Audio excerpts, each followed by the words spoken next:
Hello, I'm Nathan Judo. I'm here with Shropshire Star reporter Joe Edwards. Joe, Shrewsbury Town, Blackburn Rovers, top of the table clash, second versus third. Big game for Salop. Big game indeed.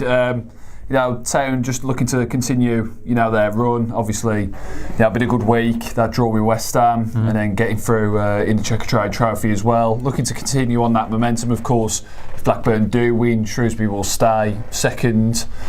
Shrewsbury, depending on what happens with Wigan, could go top. 2 points behind the leaders in League One at the moment. But yeah, big game.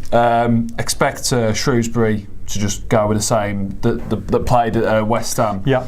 Against West Ham last weekend. Been a couple of new signings this week, of course. Lau, Hendry, reckon they'll be on the bench. The 11 that's been producing, pretty much week in, week out. Sure. For Paul Hurst this season, they'll be the one he goes for this one. Blackburn favourites to win the game, but if Shrewsbury can go there and get a draw, even get a win and get that gap, to 5, 6, 7 points, that's huge for them. Yeah, it's huge, and it's a chance to make a real big statement now.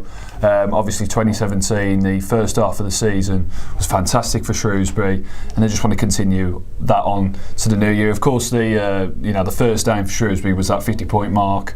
They've achieved that now, but there's no need for anyone to rest on the laurels, and that seems to be very much the mood in the camp. They're only just scratching the surface, and a win over Blackburn. They've got some very good players, likes of Bradley Dack, I think 9 goals in about 20 appearances. Seen scoring at Town earlier on in the season. He's a man banging form. They'll have to look out for him. But Shrewsbury, got players that were capable of winning games themselves. Your Worleys and Carlton Morrises, players like that. So it's set up to be a very good game. Yeah, big game. Ewood Park. It is Blackburn Rovers against Shrewsbury Town. Lewis Cox will be our man there for all the build-up on this one. Make sure you log on to shropshirestar.com.